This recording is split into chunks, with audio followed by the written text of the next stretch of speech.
Ngayong 2025 sa Season 2 na aksyon laban sa kahirapan ng National Anti-Poverty Commission. Makasama natin tuwing Martes at Huwebes sa Rise and Shine Pilipinas ang iba't ibang kinatawan ng mga ahensya at lokal na pamahalaan upang pag-usapan ang mga interbensyon ng gobyerno sa pagpuksa sa kahirapan.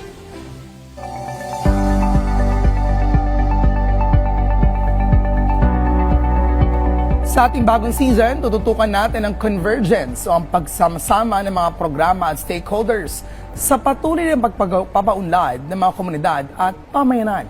Makakwentuhan natin ngayon dito sa ating programa si Ms. Maria Victoria Diaz, ang Officer in Charge ng Child Rights Center mula sa Commission on Human Rights upang talakayin kung paano itinataguyod ng CHR ang karapatan ng kabataan at ano ang kanilang mga inisyatiba sa National Children's Month. Good morning po, ma'am. Welcome po dito sa Rise and Shine Pilipinas.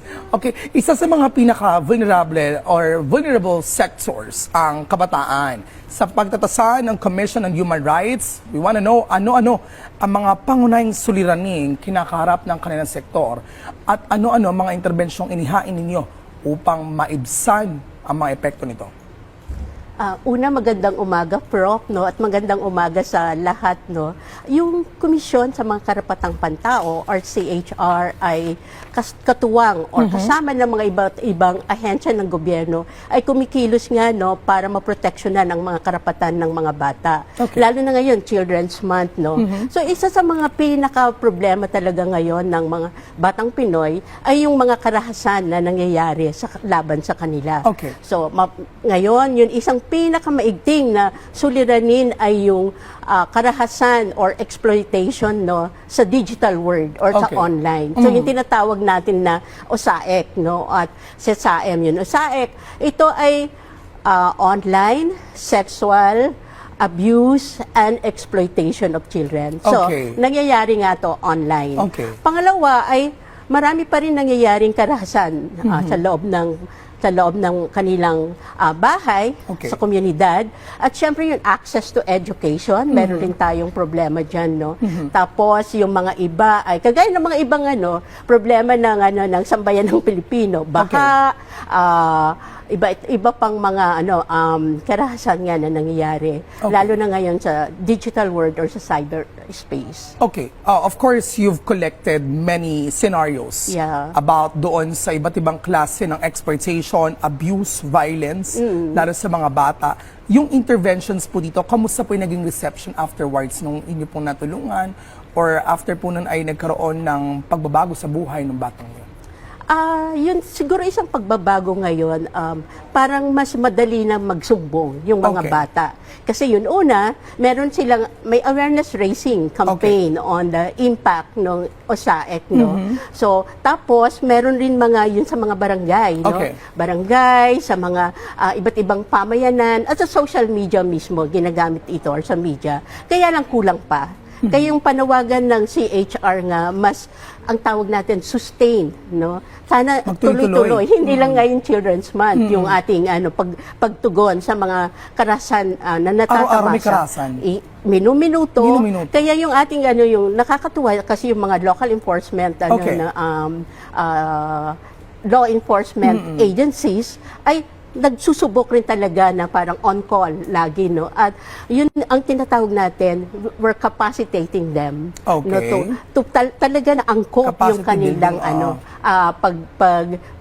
kung mayroon mang apprehension, kung mayroon mang rescue, dapat, di ba, child sensitive, age appropriate, gender sensitive, yung kanilang mga gagawin. Ayun. Kasi kailangan syempre lahat ay matouch natin in such a way that these stakeholders they feel like they're safe, napaprotektahan. Ma'am, ngayon National Children's Month, may tema po tayong OSAEC, SESAEM, Wakasan.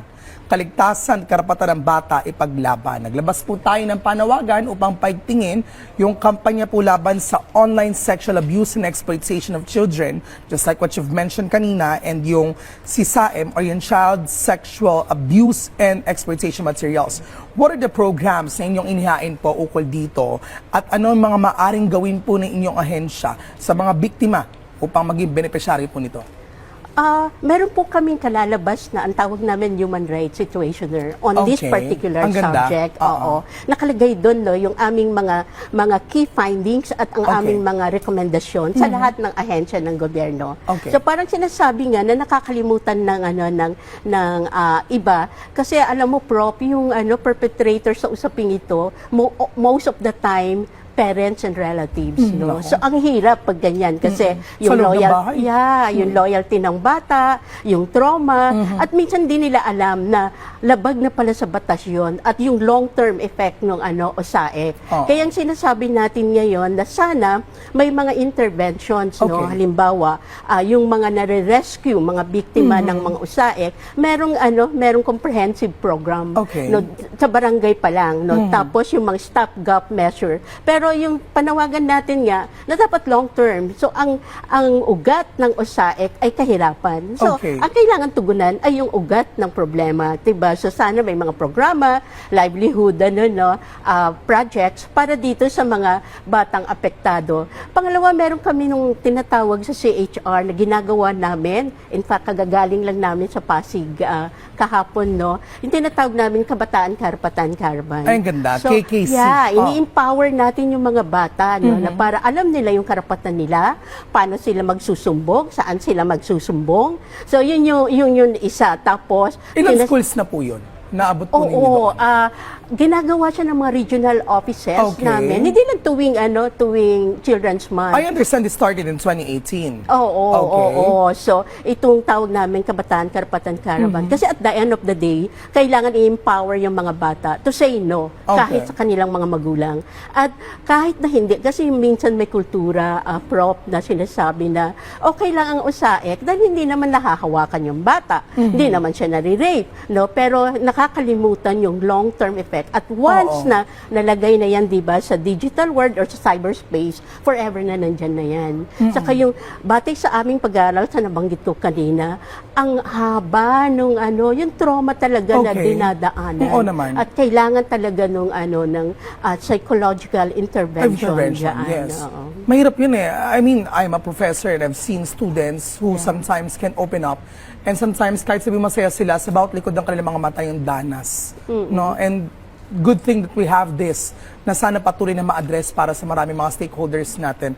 Also, naghain din kayo ng suporta para sa mga kabataan na internally displaced. Yeah, And oo. also yung naninirahan sa conflict areas. So, we want to know the programs here. Yeah. Yung meron kasing dalawang possible source ang sources ang internally displacement. Okay. Una yung natural hazards, no. Tapos yung pangalawa, internal conflict dahil sa mga internal conflicts, mga rido, ganyan. So yung rin dito kagaya ng USAEC, grabe rin yung yung epekto prop sa mga bata, no. Oo. Long term rin, yung parang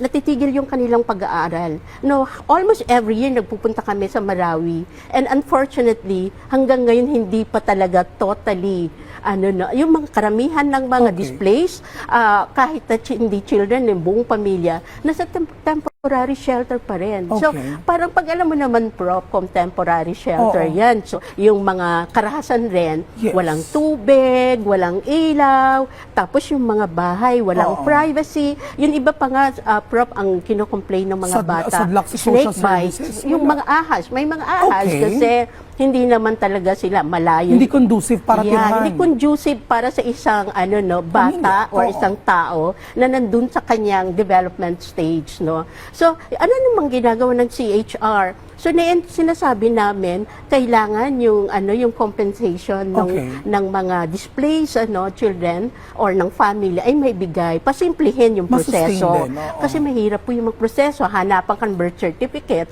Natangay nga yung birth certificate nung na natural hazards Oo. man yan or yung ink Kailangan and mabigyan draw. ng serbisyo So, yun. siya. So, tapos yun, we're calling for implementation of a more comprehensive, again, intervention, no? Yung holistic intervention. Hindi lang yung compensation monetary, pero talaga rin yung livelihood, training, ganyan. At syempre yung mga bata, para ma-handle nila yung nadaanan nila na again, na trauma dahil sa mga internal displacement. So parang ngayon iniisip namin, we have to go back to Socorro Kasi si Commissioner Beda Epres, we went there 2 years ago. So ano nangyari ngayon sa rehabilitation program na na-present sa amin during our visit?